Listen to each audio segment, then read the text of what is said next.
Well, I only see the same persons, just the speakers. Is everybody in the line now, Mrs. Nolte? Yeah, we are live. Okay, so welcome to all of you. Good evening. We have a wonderful session in our International Security Forum, and this is towards a new transatlantic Green Deal.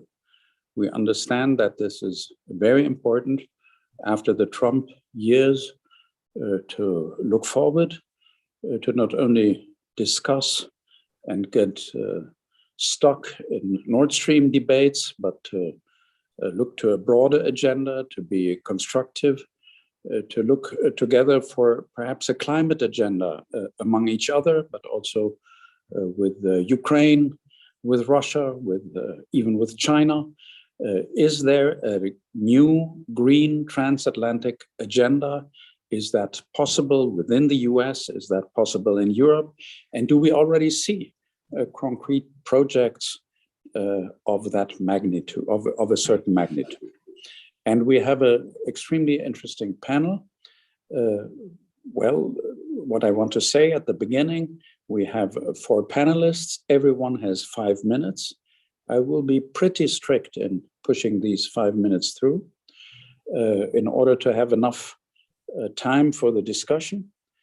And we would ask all of you, if you want to raise your voice, please use the chat function. I will see that. And then I will ask you to take the floor afterwards. Well, we would like to start with Jürgen Trittin. First of all, congratulations, Jürgen. You have been elected again to the German Bundestag. I believe everyone here knows you, but nevertheless, you have been Federal Minister for the Environment and a very forceful minister. So the nuclear phase out was in your time. And well, Germany got the big wind farms, offshore wind farms from your time, from your initiatives. So you have coined to quite a degree the Federal Republic of Germany and its energy policies. And now you're member of the Foreign Affairs Committee, re-elected, one of the few in the leadership who is experienced in government affairs. And as the Greens will govern in whatever constellation, either in Jamaica or in a traffic light coalition, you definitely will have a lot to say. And we're happy that you're here. And we thank you that you make it possible, even in these days, to be with us. Jürgen, you have the floor. Thank you, Friedbert. Hello to everyone, Mrs. Westphal, Mrs. Nolte, Richard Bird, and Janusz, for sure. Let me start with an optimistic, more or less optimistic, then raise some questions. And at the end, I want to make a proposal. The optimistic start is that with the beginning of the Biden administration, we have seen an administration that is focused on streamlining climate policy through all policies areas. This started with the stop of Keystone Pipeline. If you compare this with the discussion inside Europe on Nord Stream 2, it was very ambitious. It started with a diplomatic offensive by John Kerry with a view to China and with a view to Europe. And it's a pity that the Chinese answered much earlier than the Europeans in Germany. But we see also on both sides of the Atlantic ideas and practices, policies that could fit together. For example, if we look what is happening within the Green Deal and the investment of the recovery fund inside the European Union, and if you see what is happening in the investment infrastructure, in the 1.9 trillion investment program launched by the Biden administration, you see a lot of things in parallel. And from this point of view, we have started a discussion on both sides of the Atlantic. One of the ideas, and this is the part of my question, is could we raise some standards that could set standards, if they're set in the European Union and in the US, it will have effects to the world.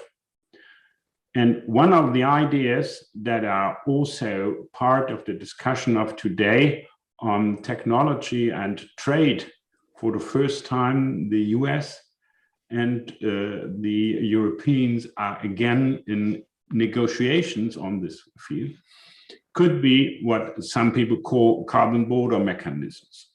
And here is my first question. Is it understandable to have a carbon border mechanism, adjustment mechanism, if there is no emission trading scheme within the US? I understood all the time that inside the US, it's complicated and nearly impossible to implement such a system that is now in place in the European Union. We also want to include in the Fit for 55 package a lot of things from traffic to heating. But in the US, there is no majority for that. What is the standard that is linked to CBAM if you want to have a joint standard? Would be a question, an open question, beside the question whether this is WTO compatible or not. The second area where I see a good opportunity for cooperation, and I tell you this with a view that Germany will be in the presidency of the G7 starting in January, is the question greening finance. I think an initiative from Germany of greening for the financial industry could be one of the key questions within the presidency of the G7 of a new German government. Third proposal, on my view, if I look around the world, we see emission trading schemes in Europe, we see an ongoing and growing emission trading scheme in China. But what is much more interesting is that in the race, who is in front of new electricity installation? And this is key for decarbonization.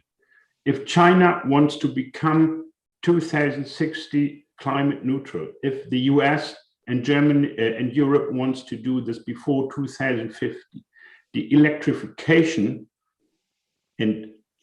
is a key question. And I'm nevertheless optimistic that with that, what started in Germany with the renewable energy law, the going down of prices and the growing competitiveness of renewables is now seen in the US.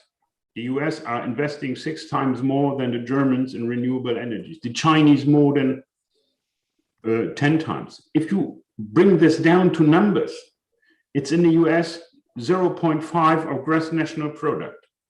If you go to Germany, it's 0.8, 0.7 around this, and China is also 0.9, 0.8 of gross national product. Can't be a part of a new transatlantic initiative within the G7 or within the G20, a new 2% target. That means let us raise and find a framework that in all these countries, 2% of the gross national product will be focused on the installation of renewables. This will be essential to reach climate neutrality before 2050. Thank you for this short remarks at the beginning, and I'm keen on the ongoing and following discussion. Thank you, Jürgen. I will turn to Kirsten Westphal. Kirsten Westphal is based at the Stiftung Wissenschaft und Politik, SWP, the German Institute for International and Security Affairs in Berlin. And she is one of the leading energy experts, especially when it comes to international energy politics that we have in the country. In my point of view, one of the very best, and it's always well founded. What she says, for instance, we now have this gas crisis all over the world, and a big discussion in Germany: who is guilty for that? How does that come about? And Kirsten came out practically immediately with a very well-founded paper, page 3 or 4 in Handelsblatt, and that's exactly what we need and what the federal government, which you advise since quite some time, needs. So Kirsten, the floor is yours, please. Thank you so much, Friedberg, for your kind introduction. You're setting the bar very high for my short remarks. I'm trying to make 3 points, I think. The first point is, yes, we're seeing a new transatlantic realignment, which is also reflected in the joint statement that we've seen between the US and Germany on Nord Stream 2 and European energy security. But I would also say that this Transatlantic Climate Alliance behind has really enabled this. But at the same time, and as you said, I'm really working on energy issues and not so much on climate issues, even though they have to be looked at in an integrated manner. But I think that cannot lead astray that the energy trajectories between the US and Germany diverge, in a sense that we still have a different starting points with the US energy abundance, I would say. And I'm not only talking about shale gas and shale revolution as such, but also if you look to the possibilities, and Jürgen Trittin has mentioned that for the space for renewables, there is not that many constraints with regard to the land, plus also social acceptance is another issue. And this is my other point that I wanted to make. I think the predominant paradigm in Germany and the EU is, and has been for good reasons, climate policies. But I think in the US, it's much more balanced with regard to industry, jobs, and technologies. And hydrogen is also an example here, where we see that while we very much focus on the color of green hydrogen, the US has come up in its infrastructure program with another definition of just setting the targets for the emissions. So this is what I mean. We have still very diverging trajectories and approaches to energy. My second point is that in general, there is the hope with the Paris Agreement that energy and climate policy would function as a levelizer for the whole world, because we all embark on the same pathways. And the IEA has been very clear on that in saying we need unprecedented collaboration on these pressing issues. But below the surface, we are also seeing geoeconomic competition and strategic systemic rivalry. And this is here where the US also puts certain pressure on Germany and the EU, which is a new, but maybe not a new momentum. And we've seen that under Trump as well, where we had the whole question mark behind the transatlantic relationship with the keyword of westlessness, where the West was no longer united, but still we had this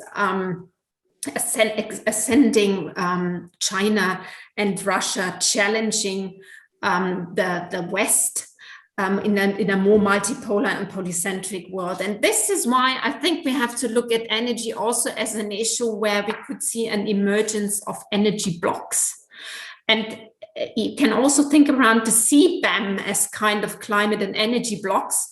And indeed, I agree very much that we have to move towards this levelizer, and we have towards strengthening common standards, rules, and norms.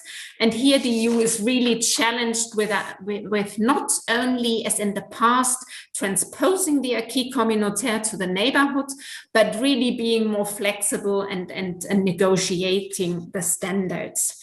And of course, my final remarks go with regard to China and Russia, which are for Europe partners, strategic competitors, but also systemic rivals.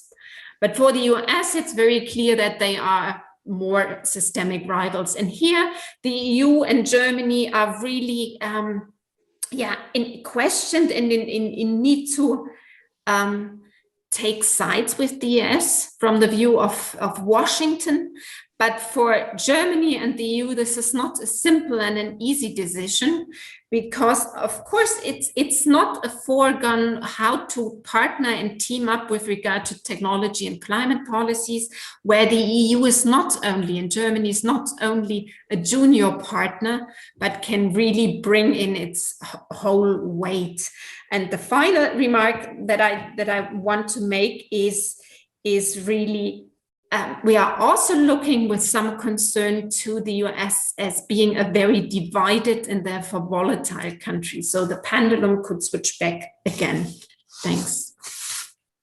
Thank you so much. Next speaker, Janusz Reiter. Janusz is the founder and chairman of the board of the Center for International Relations in Warsaw. He has been former ambassador of Poland to Germany, the first after the European Revolution. That's when we got to know each other, Janusz, as young people at that time. He has also been ambassador of Poland in the United States. He was a special envoy for climate change for the government in Poland at one of the big COP conferences, and has a lot of other functions. But one of the most important, of course, is our joint project.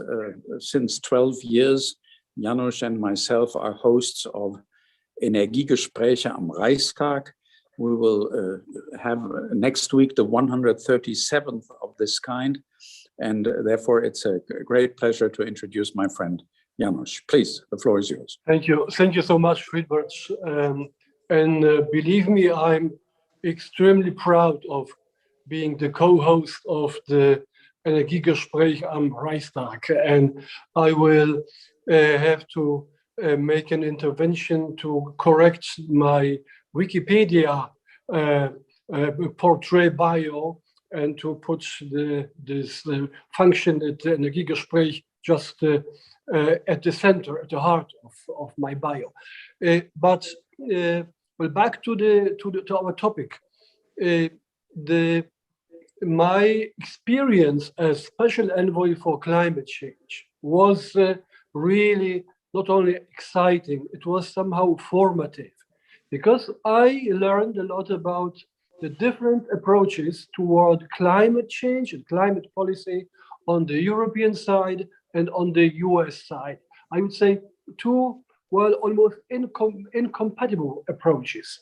The US approach, very pragmatic, very politicized, so to speak, and the EU approach at that time, well, somehow idealistically unpolitical. Back in Copenhagen, at the COP in Copenhagen, but it ended in talks behind closed doors between the presidents of the US and China, and the EU watching and trying to learn what these two people have decided. A lot has been done from that point on the European side, and I think we got together in the recognition that climate policy is foreign policy. It is not something different. It is part of foreign policy, and we have this, I think, more and more this integrated approach. On the US side, maybe now especially visible, given the fact that it's John Kerry with his foreign policy experience, who is the US Special Envoy for Climate Change. And I think that this is a very promising approach. And I believe that if we integrate our climate policies with our foreign policies, using now the momentum also in the transatlantic relationship, we can do a lot together. One of the examples, where do we need the combined force and experience and power of the US and Europe? It's dealing with countries like Brazil that can and have to play an enormous role in the climate process.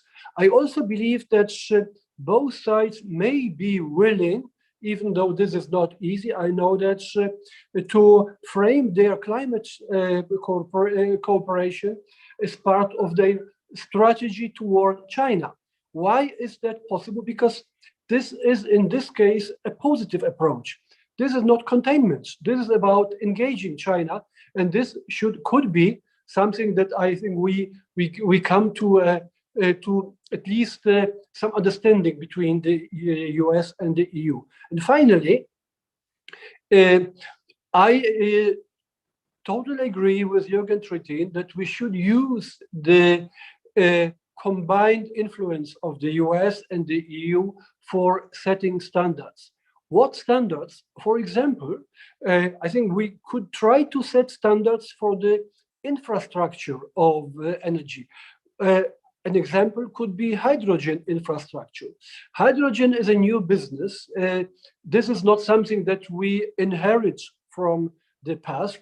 The hydrogen economy, hydrogen business is being shaped. And I think there is a lot of common interest between the US and the EU. So I'm quite optimistic. And finally, I believe we need climate cooperation because in the perception of most people in Europe, the US-Europe relationship is very, very much about security, and it is often divisive, as if it is about security. It is about trade, and it is divisive as a trade issue.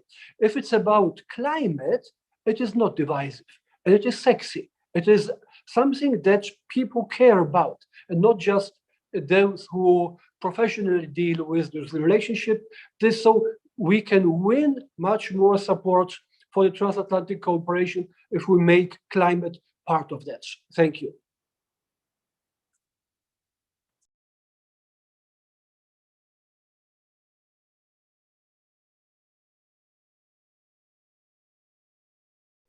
Thank you so much, Janusz. And now I turn to Richard Burr, to the other side of the Atlantic. Richard is in Washington, D.C. He is managing partner of McLarty Associates' work in Europe and Eurasia. He previously served as Assistant Secretary of State for European and Canadian Affairs, and he was, during the Reagan administration, ambassador to Germany from 85 to 89, and he served as US chief negotiator in the strategic arms reduction talks with the former Soviet Union. Richard, we're happy that you could join us today, and we're looking forward to your statement. Well, thank you very much, Friedbert. And like the other panelists, I want to congratulate all of them and you for the attention that over time you've given to this topic, which is of growing importance to the US-European relationship. I am going to be a realist today, talking about this issue. I don't want to be overly pessimistic or not viewed as maybe as idealistic or as optimistic as Janusz and some others have been on this topic, but I think we're in for a fairly bumpy ride between the United States and Europe in trying to work out a transatlantic Green Deal. And I think I agree with, to some degree, with some of the remarks Kirsten made earlier, because I think there are some really important realities that are going to have to be factored into this relationship. Reality number one is Joe Biden is running into major domestic problems here in Washington. Those of you who have been following the debate over both the large infrastructure package, as well as this even bigger sort of human support package that he wants to pass, recognize that he's having trouble not only convincing the Republicans to permit this thing to get to the floor of the Congress for a vote, but there's a major debate with his own party over whether or not they're prepared to pursue some of these policies. And one of them very much is a much more green emphasis on new U.S. infrastructure.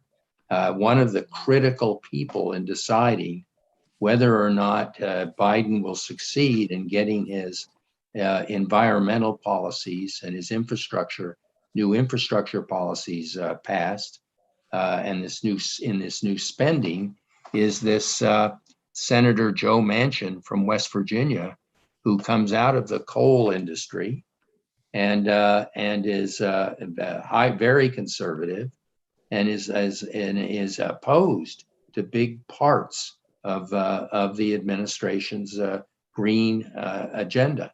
So there's a big question mark now over whether or not Biden can succeed in getting his program in place.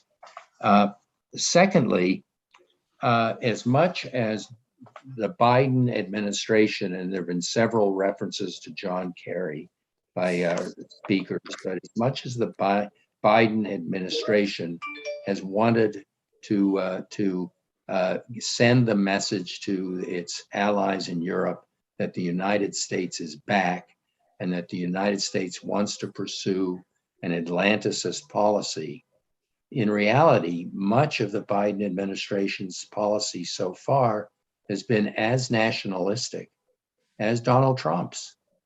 The fact of the matter is that the tariffs that Trump imposed on Europe for steel and aluminum are still in place. The United States, of course, has not generated or any new trade proposals, free trade proposals for Europe, and they certainly haven't re-entered the Trans-Pacific trade agreement, even though the Chinese are knocking on the door there. So in some respects, the Biden administration, with its emphasis on what it calls a foreign policy for the middle class, is not too different from a Trump America First policy. So I think this is a problem that Europeans need to recognize. And this more narrow, let's call it narrow approach to some of these issues can be, I think, exemplified, if I can say so, by the debate in Washington over Nord Stream 2. On the issue there are a couple of things that are really interesting to me about the American debate on Nord Stream 2. For one thing is there's not been really a single American politician who has taken the trouble to understand why it is Germans and other Europeans might want to buy natural gas from Russia.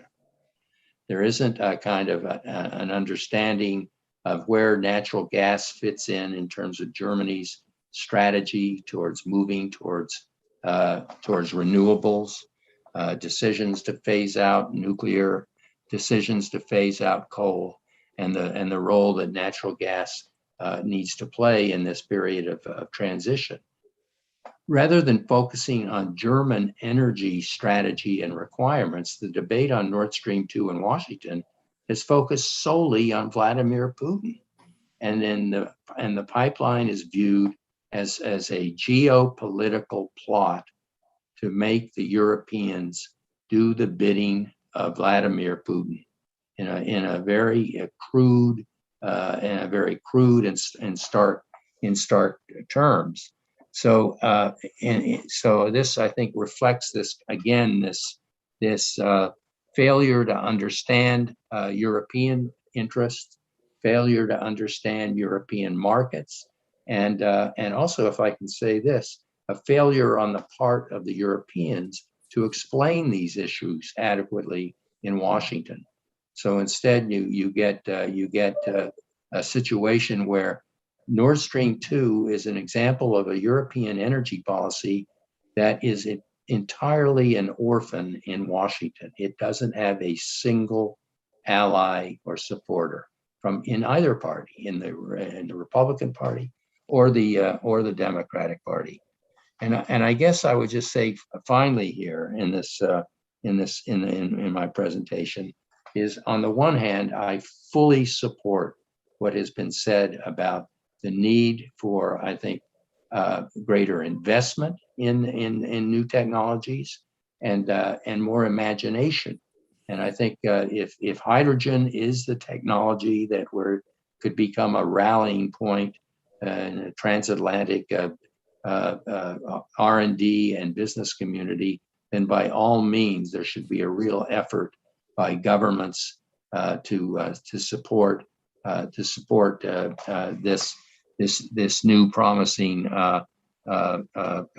technology.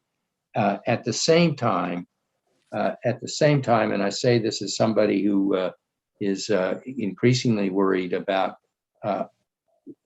Washington's inability to do business, is there is the reality that in 2022 we have another congressional election, and in 2024 we have a presidential election in a situation where one of our political parties, namely the Republican parties, continuing support and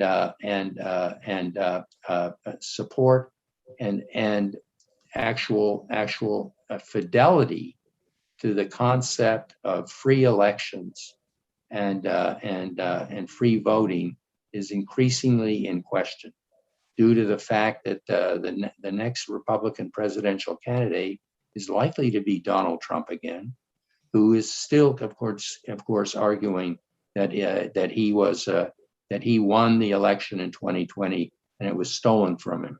This makes transatlantic cooperation on issues like the environment, which are so critical, almost impossible to kind of envisage.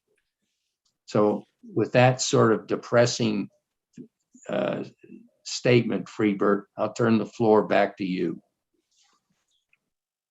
Yes, and we will turn to many of these questions. Perhaps I can start from my side, Richard, to ask you first. We thought that there was an agreement between Mrs. Merkel and Joe Biden about Nord Stream, and Nord Stream is now in place. It is finished. So what you're saying is it's still a big issue. There is a proposal that has been agreed to be debated in what is called the National Defense Authorization Act, which will probably the proposal has been agreed to in the House to be in the House version of that bill. It's not yet been inserted in the Senate version, but that's likely to happen in October.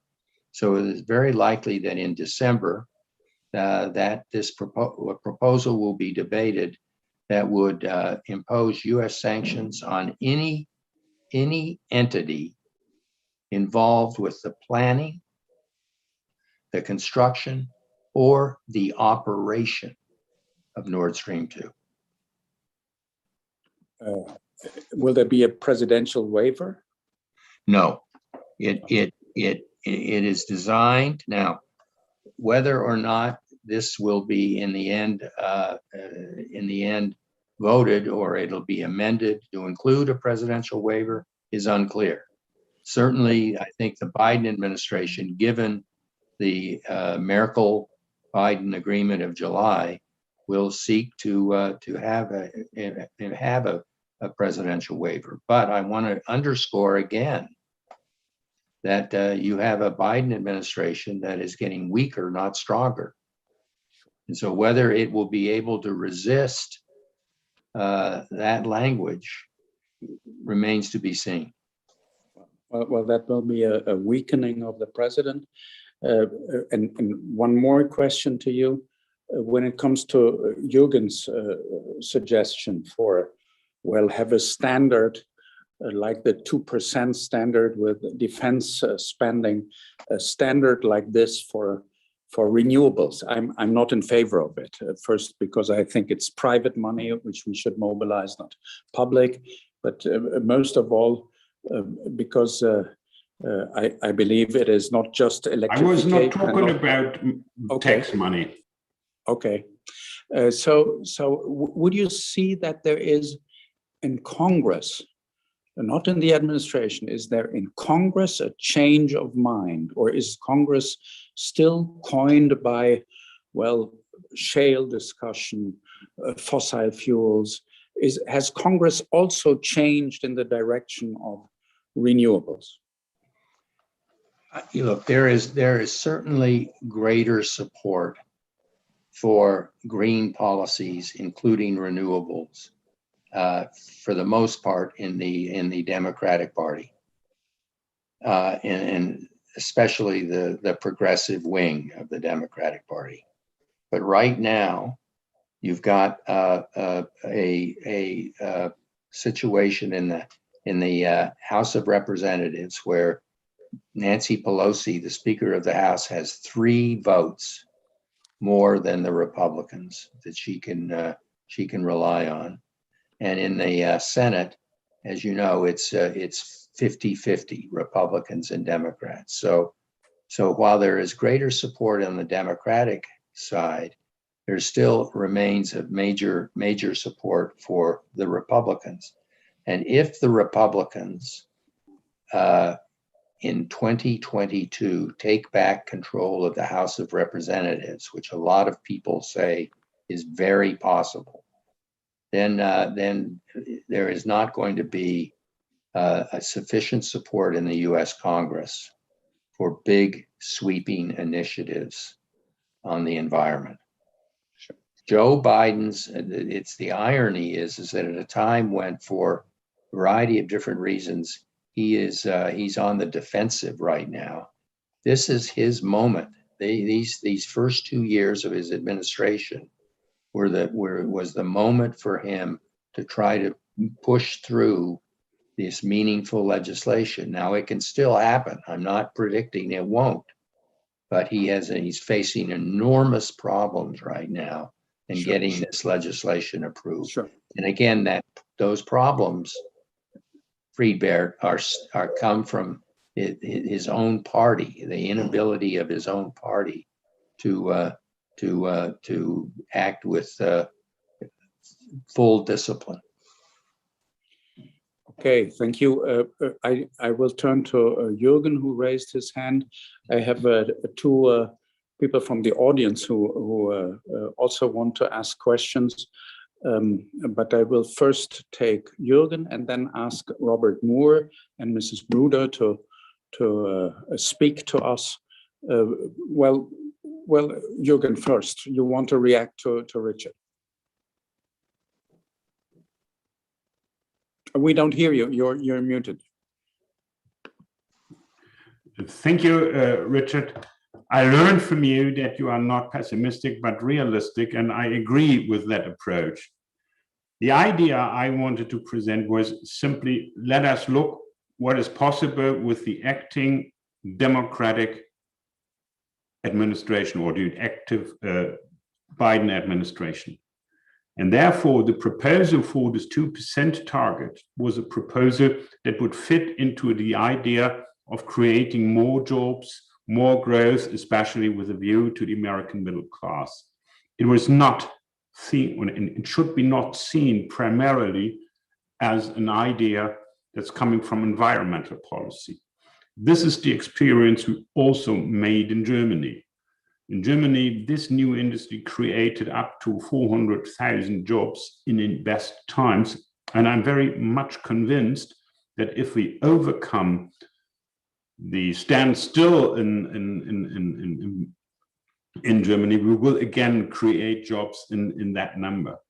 So I don't see really the alternative to make such offers, knowing that the Biden administration is in a defensive situation and knowing that there will be elections in 2022 that maybe lead to a situation where he loses majority in both houses, in both chambers. So I think we should, from the European side, concentrate on such cooperation models that would fit to the idea of creating jobs for the US middle class. And you are totally right.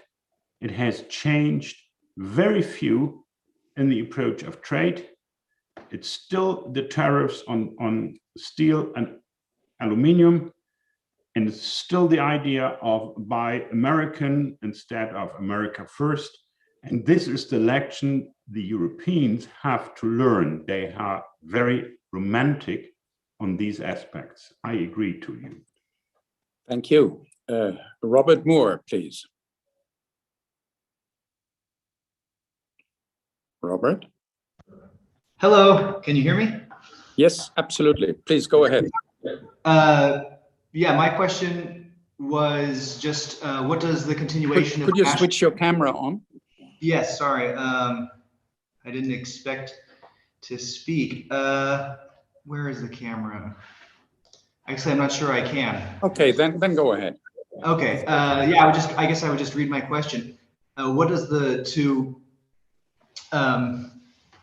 Mr. Burt, what does the continuation of nationalistic American policy mean for the transatlantic security partnership? If basically green cooperation is nearly impossible or unlikely, then what would it mean for other areas? Okay, and I have Mrs. Bruder. Please, I would like to have you. Hello? Please, Emilia. Go ahead, you're muted. Okay, that doesn't work. Unfortunately, Emilia has just asked the question via the chat function already.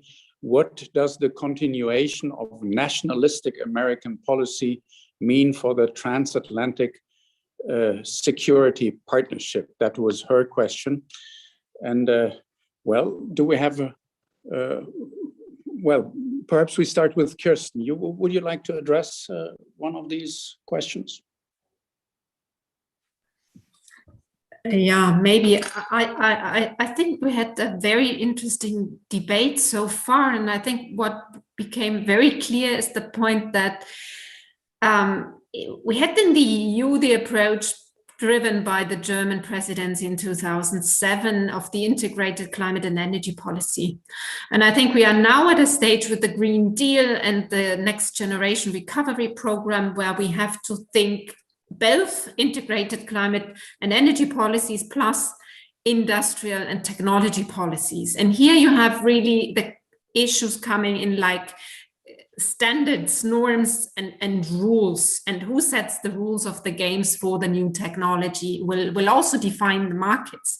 And I think this is extremely important with regard to not only the old kind of geopolitics that we're talking about, but also I would say the new geoeconomics behind the energy transformation. So it's really we have seen in the past years that the systemic rivalry is mostly playing out in the sphere of geoeconomics.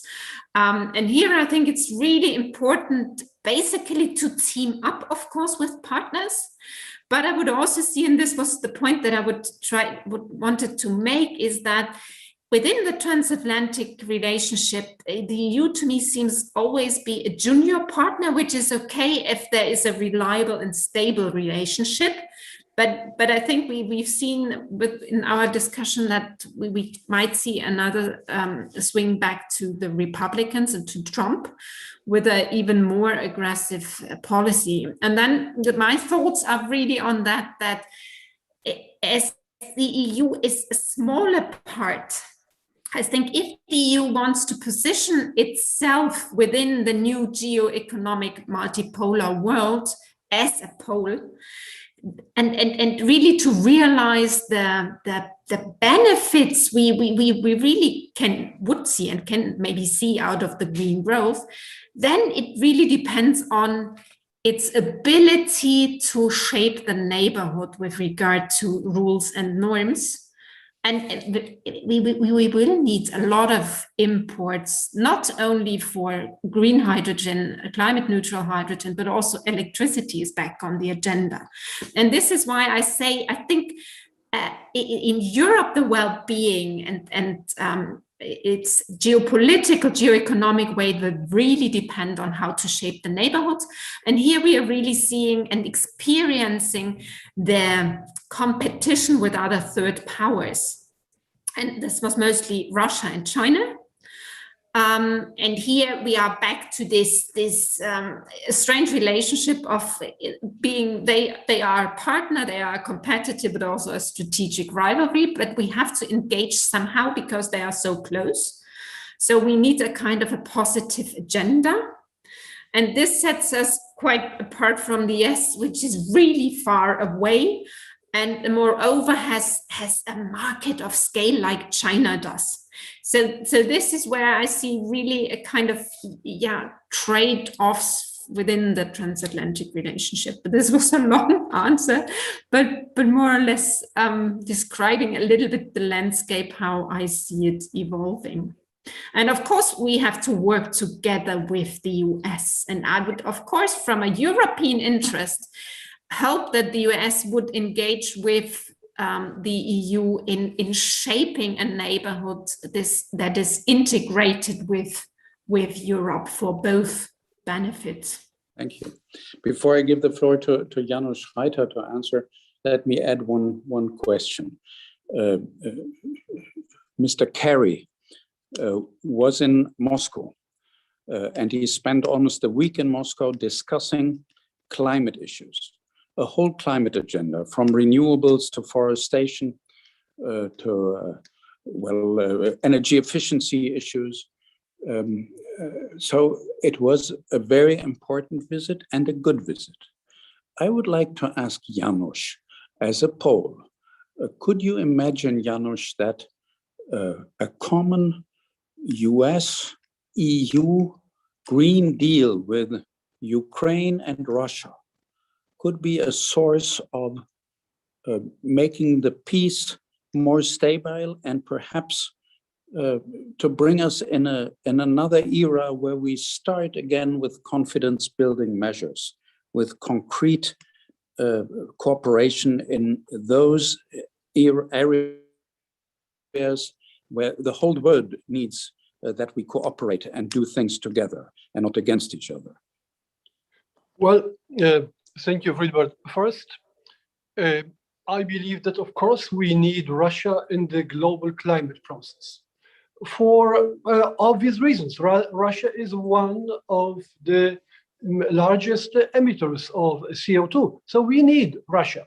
If we, on Ukraine, if we can make a serious offer to Ukraine, but a serious one, based on the knowledge of the country, of the realities of the country, and not something that sounds good, resonates good maybe in Kiev, but makes no sense because it is not compatible with the Ukrainian realities, I would be more than happy. Could that be a kind of compensation for the losses of Ukraine? Yes, it could, if it worked.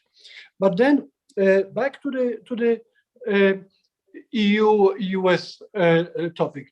I'm not as pessimistic or Richard would say realist. I'm realistic, but I'm not as pessimistic as Richard is.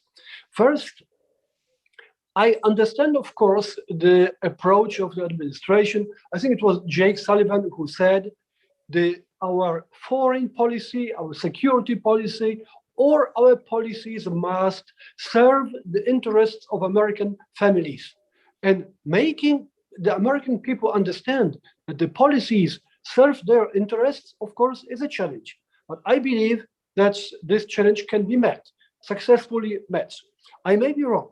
Second, climate change, the entire process of decarbonization is already creating enormous business opportunities. I do not believe that the US business will neglect these business opportunities, including hydrogen. And this is why I believe we could only strengthen our competitive position as the transatlantic community if we cooperate in this area, for example, by setting common standards for the hydrogen infrastructure. And last remark, even under Trump, but there was no return to coal in the US. But there was a lot of coal talk, but the reality was different. So I'm not so pessimistic. The question, of course, is how much political impetus will there be in the climate policy, in the international climate foreign policy. But if it comes to the substance of the transformation, I think no one can change the direction. Not even Mr. Trump did it, and he, of course, tried it. He failed. So this makes me a little bit more optimistic for the future. Other comments? I do not have any more questions from the chat, so I give everyone on the panel, well, Janusz, you just spoke. I would like now to turn to Jürgen, Kirsten, and then at the end to Richard for a very brief intervention. We have 5 minutes to go, so what would you sum up? What's your basic message to a German academic audience? Will there be a transatlantic cooperation on these issues? I'm very much in favor to try so. There will be no 1.5 degree path that is successful without the US and without China. And Europe is in the position to organize this process. Yeah, there are complications, systemic rivalry, unfair competition, all these are on the table. But I think we have to be realistic on that. Let us use the opportunities that are still there, and perhaps it's only for 3 years with the Biden administration to find those links that are possible to create some movement in this direction. The experience from Germany is, if you start this, if you create a new industry, if you create jobs on this, even for hostile foreign governments, it's complicated to turn it back. That was the experience Trump did with the renewable energy subsidies in the US. This is the experience some of the conservatives in Germany made with the renewable energy law and the emission trading scheme. And that's my realistic approach to try what's possible, knowing that there is no honeymoon in the overall transatlantic relations, but it's not necessary to have a honeymoon if you have mutual interests. Kirsten. I fully agree. I mean, the IEA has been very clear with its net zero report and saying we need unprecedented collaboration on climate issues and energy. So it's definitely a must if you want to address. And I would also see that climate policies are the big levelizer and the big pull factor in bringing countries together to work together. This does not exclude that we have conflicts or competition in other policy fields, but I think this is the big chance and benefit from a common approach towards climate change. Richard.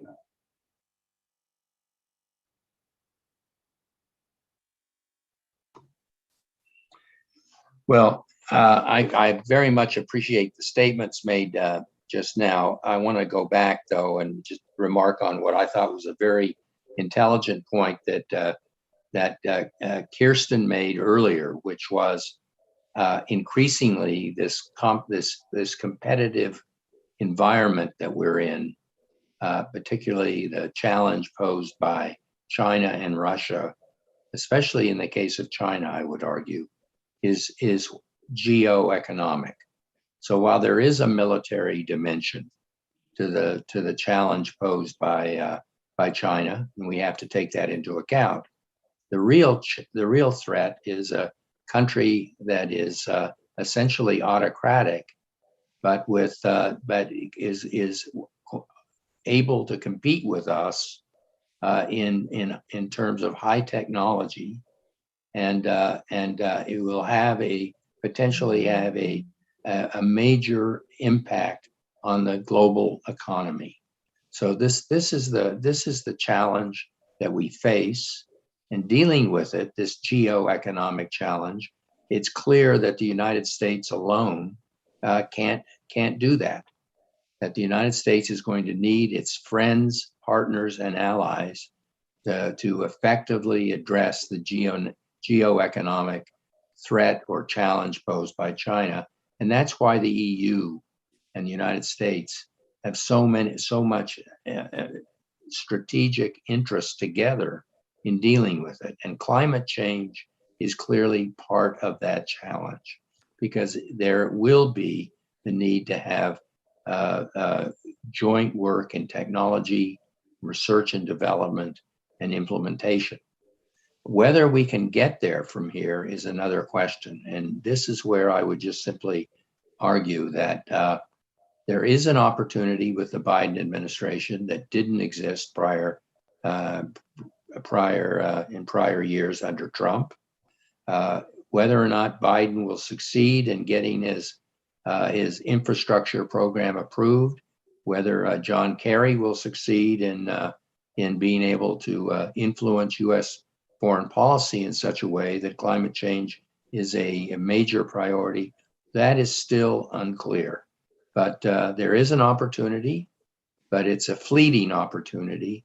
And so I would if there's a country in Europe that can make this a dominant priority, and in that way influence the United States in the broader European-American relationship, it's Germany. And so the new German government, the new German coalition, has its work cut out for it. Well, whoever will lead that government, we all wish it well. It's important that it's in place pretty fast, because the tasks are enormous.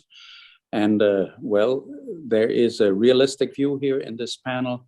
There is a small chance Mr. Biden is not as strong as we hoped he would be at this stage, and he has to fight with an aggressive Congress. Nord Stream 2 battle seems to be prolonged. And if that, the question is if that will stay in the way of greater climate cooperation. But we will see. This small chance that we have, this very small chance we have to use. I thank all the panelists and also the participants, also those who are out of the Zoom talk and hear it in online. So thanks a lot, and well, back to Bonn, to Cassis. Have a good evening.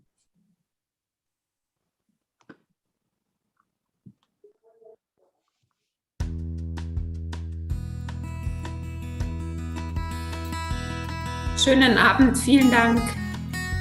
Tschüss, Ja, ebenfalls. wünsche auch einen schönen Abend. Ne? Jürgen, dir alles